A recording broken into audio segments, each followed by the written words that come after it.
तो एक दर्शन है, ये अनादि अनंत से चली आई प्रक्रिया है हमारी कश्मीरी शैविज्म की। ठीक है, एक बीच में ऐसा गैप आया कि लोप हो गई। इस संबंध में स्वामी विवेकानंद ने कहा, एक जगह कहा है कि इस देश का कई दफे पतन हुआ, उत्थान हुआ, पतन हुआ, उत्थान हुआ, परंतु ये 2 प्रहर की वो अमावस्या की रात्रि में जितना पतन हुआ उतना पतन पहले कभी नहीं हुआ। मगर साथ एक ही सेंटेंस में कह दिया कि इसका उत्थान जो होगा ऐसा होगा कि वो हिमालय के शिखर तक पहुंच जाएगा, ये दर्शन विश्व दर्शन होगा। ये स्वामी विवेकानंद की भविष्यवाणी है। मैं उन वैज्ञानिकों से मिलने निकला हूं कि मेरी तस्वीर से ये क्या होने लग गया भाई, तस्वीर तो निर्जीव मैटर है, हैं? भाई मैं तो किसी का भला बुरा कर सकता हूं, मेरी तस्वीर क्या कर रही है, बोलो इस पे। अब वो बोलते नहीं, वो नहीं समझते, इससे हड़बड़ाहट में वो फिर मेरे खिलाफ एक्शन करना शुरू कर देते हैं। तो मुझे कोई शिकायत नहीं है भाई भारत सरकार ने क्या किया कि राजस्थान सरकार ने क्या किया, उनसे मेरी कोई शिकायत नहीं, क्योंकि वो समझते नहीं है। एक भंवरलाल नाम का कोई इराक का मेरा शिष्य था, उसकी ट्रांसफर हो गई दिल्ली, वो अफीम लेता था।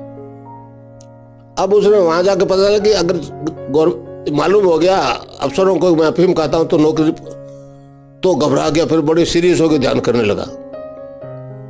फिर मेरे पास आया जब मैं बीकानेर प्रोग्राम थे मेरे, तो कहने लगा गुरुजी मैं तो 4 गुना ज्यादा खाने लग गया तो भी नशा नहीं आता। मैंने फिर क्यों खाता है, तो कहने लगा तकलीफ हो जाएगी तो। अब मैंने कहा खाने से तकलीफ नहीं होती तो बिना खाने से क्या होगा। अब साइंस क्या उत्तर देगी इस मामले में कि अफीम खाया और असर नहीं हुआ। आपको बताऊं अरविंद ने एक दफा क्या किया था, इतना अफीम मंगाया और एक साथ खा गया, और आपको ताज्जुब होगा जिससे 10 आदमी मर सकते हैं, अरविंद को कुछ भी नहीं हुआ, वो योगी था।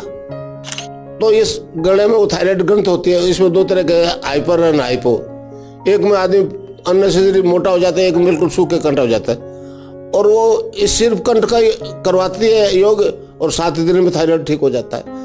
जबकि डॉक्टर के पास जाओ तो जीवन भर दवाई लो, कभी वो 1 गोली कर दे, कभी 2 कर दे, कभी आधी कर दे, तो वो तो जीवन भर लो, यहाँ तो 7 दिन में थायराइड ठीक हो रहा है। देखिए ये योग ऐसा है कि चाहे आप कितनी भागदौड़ करो, शाम को सोओगे तो आपको थकावट महसूस नहीं होगी, थकावट महसूस नहीं होगी।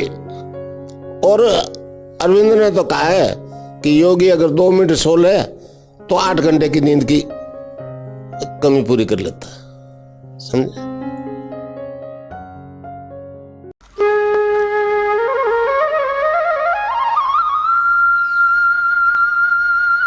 आज हमारे साथ मौजूद है एक ऐसी विभूति जो कि एक ध्यान योग, मतलब आदमी एक सिर्फ बैठा रहता है और राम का जप करता है और उसके अंदर से बीमारियों का नाश हो जाता है। ऐसे ध्यान योग कराने वाले गुरुदेव श्री रामलाल जी महाराज हमारे साथ मौजूद हैं। हम उनसे बात करेंगे किस प्रकार से ध्यान योग किया जाता है, और उदयपुर में जब ये पधारे तो उदयपुर वास्तव में धन्य हो गया। आपका पल पल प्रसन्नता चैनल में हम उदयपुर में स्वागत है सर। आप अपने जीवन परिचय के बारे में उदयपुर वासियों को कुछ बताएं। देखिए मैं मतलब एक गृहस्थी आदमी हूँ। मेरे गुरुदेव एक नाथ योगी थे। गोरखनाथ जी ने नाथ मत को 12 हिस्सों में बांटा हुआ है। 11 शिव उपासक होते हैं, 1 शक्ति उपासक। तो मेरे गुरुदेव शक्ति उपासक थे, इसलिए उनका नाम गंगाई नाथ है, गंगानाथ नहीं है, गंगाई नाथ। आई लगती है, इसको आई पंथी कहते हैं। इनका हेडक्वार्टर जो है हरियाणा में अस्थलबोर में आश्रम है बहुत बड़ा। तो एक मतलब एक इंटरनेशनल लेवल का एक मतलब संस्था है। वो गुरुदेव की कृपा से सब ये परिवर्तन हुआ मुझमें। मैं प्रॉपर राजस्थान में बीकानेर शहर के पास एक पलाना गांव है, वहाँ का रहने वाला हूँ। पलान से बीकानेर चला गया। आज मेरी फैमिली गांव में भी रहती है, बीकानेर में भी रहती है। मेरे 4 लड़के वो अपना अपना काम करते हैं। आप जो ये ध्यान योग करवाते हैं, क्या है ये ध्यान योग, उसके बारे में कुछ बताएं। आज हिंदुस्तान में एक ऑथेंटिक ग्रंथ है ध्यान योग के बारे में, पातंजलि योग दर्शन। उसमें योग के 8 अंगों का अनुष्ठान बताया है ऋषि ने। यम, नियम, आसन, प्राणायाम, प्रत्याहार, धारणा, ध्यान और समाधि। तो मतलब योग का, ध्यान का अंतिम उद्देश्य मोक्ष है, और वो जब प्राप्त होगी जब समाधि लग जाएगी। तो मैं जो नाम की दीक्षा देता हूं, इससे 5 अंग तो अपना आप कुंडलिनी के जागृत होते ही 5 मतलब चेतन हो जाते हैं। फिर धारणा ध्यान समाधि वो जो है ना, वो एक ऐसा सब्जेक्ट है जो प्रत्यक्ष अनुभूति के बिना धारणा पक्की नहीं होगी। मैं जो मंत्र दीक्षा देता हूं, जब उसको अंदर से मूवमेंट होगा, योग होगा, तो उसको समझ में आएगी गड़बड़ कुछ है सही, और सीरियस होगा तो और अनुभूति होगी, तो उसकी धारणा पक्की हो जाएगी। जब धारणा ही पक्की हो जाएगी तो उसको वो पहला स्टेज योग का मतलब समाधि का। फिर दूसरा स्टेज में आदमी जो है वो समाधि के 2 स्टेज ऊपर और जो है वो संप्रज्ञात समाधि, असंप्रज्ञात समाधि, मतलब सबीज समाधि, निर्बीज समाधि। जब तक आदमी के संस्कारों के बीज रहते हैं तब तो ध्यान की स्थिति में आवाज़ सुनाई देती है, और जब बीज नष्ट हो जाते हैं, निर्बीज समाधि हो जाती है, संप्रज्ञात समाधि, तब फिर यहाँ आदमी पहुंच जाता है सहस्रार में। फिर पास में चाहे कितना ही हल्ला हो, बम फटे, तो भी आवाज़ नहीं सुनाई देगी। तो ये एक हमारे दर्शन का एक महत्वपूर्ण भाग है। जो ये ध्यान योग है वह भी पतंजलि द्वारा ही बनाया गया ऐसे योग है? नहीं, देखिए वो योग वशिष्ठ भी हुए हैं जो राजा राम के गुरु थे, मगर ये पतंजलि योग दर्शन इस वक्त देश में एक ऑथेंटिक ग्रंथ है जिसका अभी प्रचार हो रहा है। पतंजलि ऋषि ने तो कहा है चित्त की वृत्तियों का निरोधी योग है। जब तक ये भग रहा है इधर उधर, ये शांत होकर नहीं बैठेगा, तब फिर न योग है न ध्यान है। समझे? ये आज देश में ऐसी कई बीमारियां हैं जिनका इलाज असंभव सा, जो डॉक्टर्स भी बोलते हैं कि असंभव है, तो उन बीमारियों का इलाज क्या इससे संभव है, और कौन कौन सी बीमारियों का इलाज इससे संभव है? देखिए, हमारा दर्शन कहता है, भारतीय योग दर्शन कहता है कि कोई रोग असाध्य नहीं है। इस बारे में मच्छिंद्र नाथ जी ने कहा है, आज अखबार ने भी छापा, भास्कर ने, कि ये योग जो है वेद रूपी कल्पतरु का अमर फल है। अमर फल कहा है उसने। इससे साधक के त्रिविधि ताप शांत होते हैं, आदि दैहिक, आदि भौतिक, आदि देविक। आपकी अंग्रेजी भाषा में फिजिकल डिजीज, मेंटल डिजीज और स्पिरिचुअल डिजीज, इससे बाहर कोई रोग नहीं, इसलिए सारे रोग ठीक हो रहे हैं। मतलब कोई रोग इनक्योरेबल नहीं है हमारी साइंस के अनुसार, स्पिरिचुअल साइंस है। जी, जो आध्यात्मिक विज्ञान के अंतर्गत आप बता रहे हैं कि कोई ऐसी बीमारी नहीं है जो असंभव नहीं है। तो आप जो पूरे भारतवर्ष में ध्यान योग के शिविर लगा रहे हैं, तो कितने शिविर लगा चुके हैं और आगे कहाँ लगाने का विचार है? ऐसा कुछ ऐसा है जी, मैं 16 साल से ये काम कर रहा हूँ। राजस्थान में तो किया ही किया, पंजाब में किया, जालंधर लुधियाना में किया, दिल्ली में किया, आरकेपुरम में जहाँ के गोविंदाचार्य ने मुझसे दीक्षा ली, फिर मैनपुरी गया, वहाँ दीक्षा ली, वहाँ मैनपुरी में जेल में मैंने दीक्षा दी, और जयपुर जेल में दी दीक्षा, जोधपुर जेल में दीक्षा दी, समझे। फिर एक दफ़ा बड़ौदा में दी, अहमदाबाद में 5-6 प्रोग्राम हुए, उसके बाद में बॉम्बे में कोई 20 प्रोग्राम हुए, कर्नाटक में हुए 3 प्रोग्राम, 2 प्रोग्राम चेन्नई में हुए। तो अब कितने हुए तो 16 साल में काफ़ी अंदाजा नहीं, मैं गिनती तो है नहीं मेरे को, समझे नहीं समझे। कोटा में सबसे ज़्यादा हुए, कोटा में सबसे ज़्यादा प्रोग्राम हुए, इसलिए कोटा में एक दफ़ा मैंने लाइव टेलीकास्ट कर दिया केबल से, तो लोगों के घर बैठे ध्यान लगने लगे, योग होना शुरू हो गया। ये तो मेरा पहला एक्सपेरिमेंट था, समझे नहीं। तो अगर मैं लाइव कर दूं और नेशनल लेवल पर अगर जे लाइव करवा दे, कोई भी चैनल करवा दे, तो पूरे देश में ये चेतना फैल जाएगी। और मेरी तस्वीर से जो परिवर्तन आता है उसको तो मैंने रात भी बताया था कि दोनों सिद्धियां होगी, गायत्री की भी होगी, कृष्ण की भी होगी, उससे इसमें ये बॉडी जो है ट्रांसफॉर्म होगी डिवाइन फॉर्म में। तो अब इस तस्वीर से ध्यान होने लग गया। वेस्ट में बहुत लोग मेरी तस्वीर से ध्यान कर रहे हैं, अमेरिका में कर रहे हैं, ब्रिटेन में कर रहे हैं, और कम से कम 10,000 फैमिली जो है वो इजराइल में ध्यान कर रही है। कम से कम 10-20 लोग तो इजराइल से दीक्षा लेने भी आ गए मेरे से। तो यहूदी कहते हैं कि आप तो गुरु हमारे हो, यहाँ क्यों बैठे हो। तो एक विकासवाद है। देखिए, संसार में जितने वैज्ञानिक हुए वेस्ट में 70% यहूदी थे, समझे, 70% यहूदी थे। तो मैं उन वैज्ञानिकों से मिलने निकला हूं कि मेरी तस्वीर से ये क्या होने लग गया भाई। तस्वीर तो निर्जीव मैटर है, हैं? भाई मैं तो किसी का भला बुरा कर सकता हूं, मेरी तस्वीर क्या कर रही है, बोलो इस पे।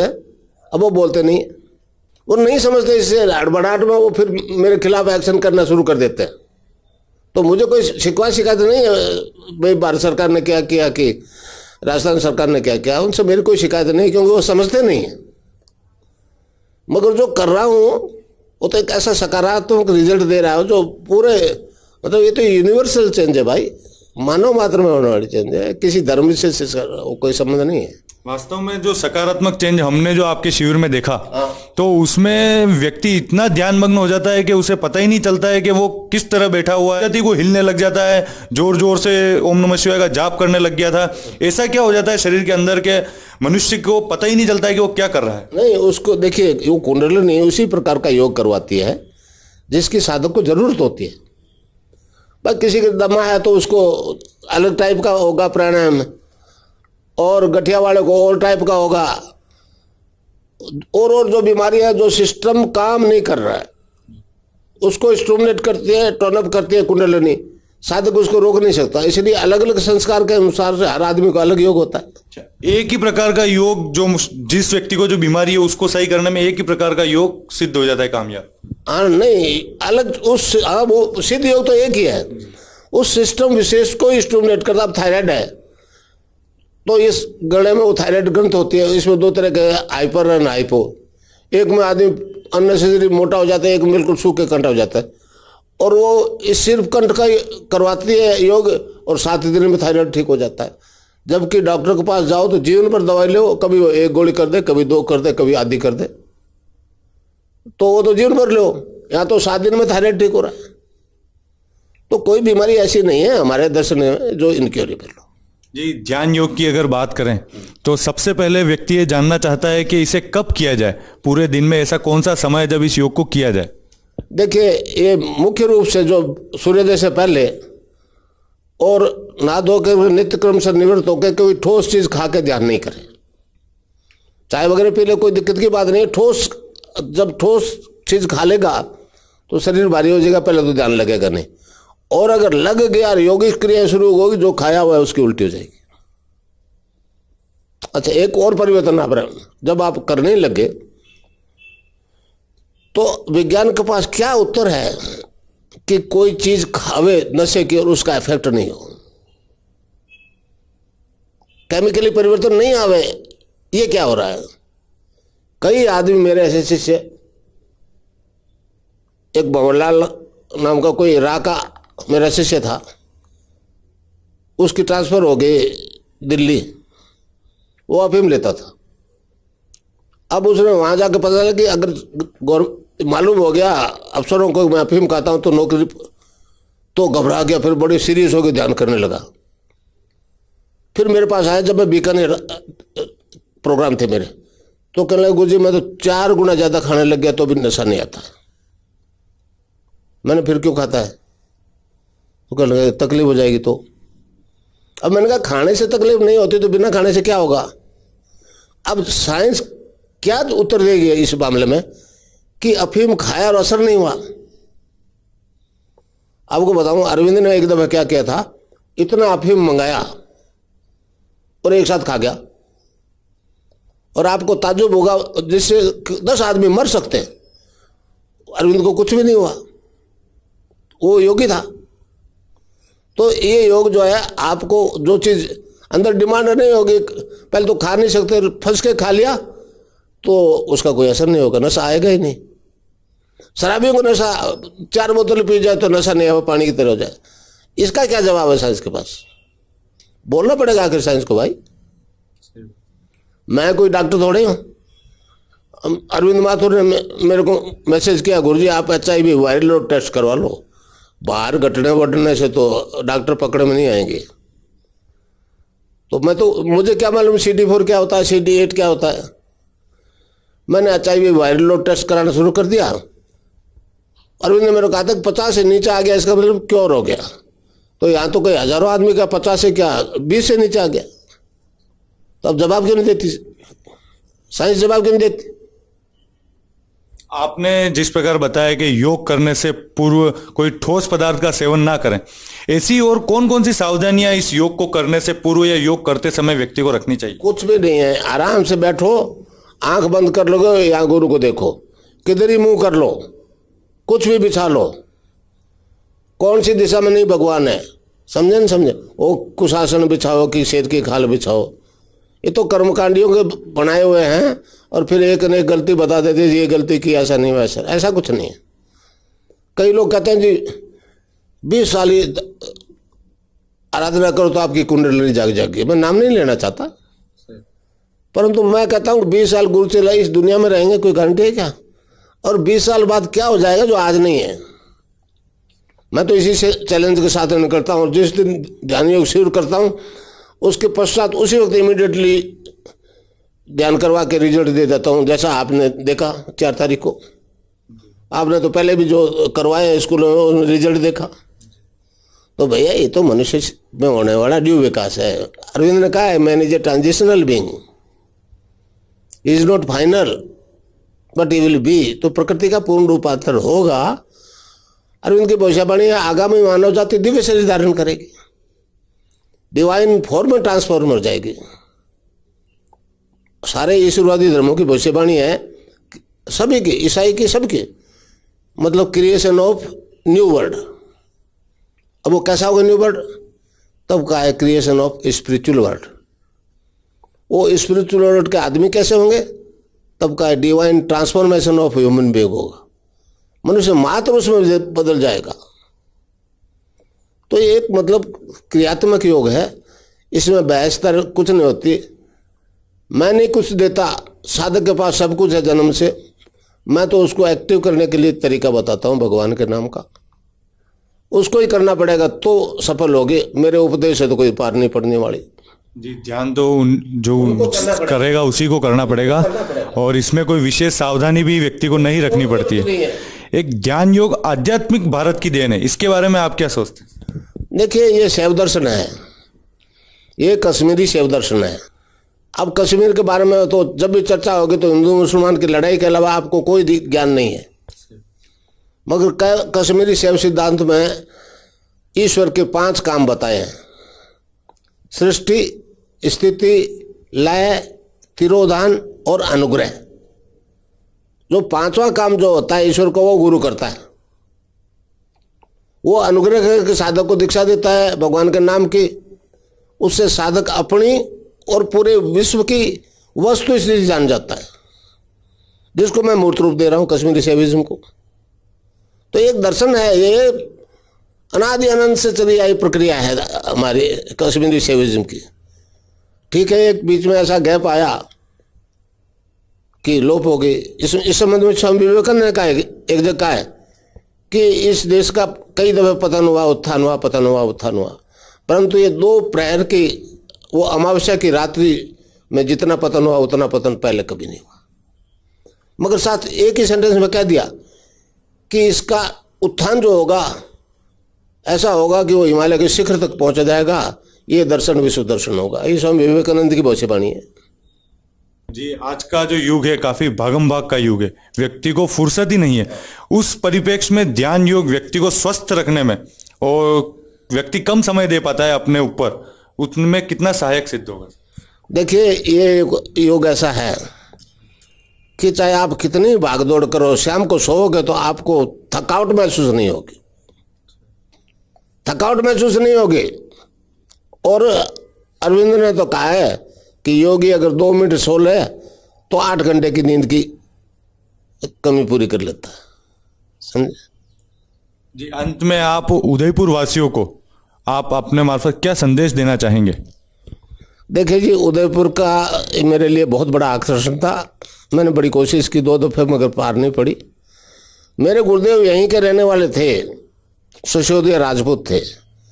ये उनकी जन्मभूमि है, इसलिए मैं लालायित था यहाँ आने को। और जो सपोर्ट मुझे मिला मेरे गुरुदेव की जन्मभूमि में, उतना शायद और कहीं नहीं मिला। इसलिए मैं ये श्रेय तो उदयपुर वासियों को दूंगा कि इन्होंने, अब भास्कर ने यहीं आके क्यों हाईलाइट किया, पहले क्यों नहीं किया? मगर ये है वास्तव में एक ऐसी भूमि है जिसमें करंट है। तो ये तो धन्य है उदयपुर वासी जिन्होंने आज ये प्रोग्राम करा के इसको हाईलाइट किया। मैं तो इसको धन्यवाद दूंगा यहाँ के लोगों को।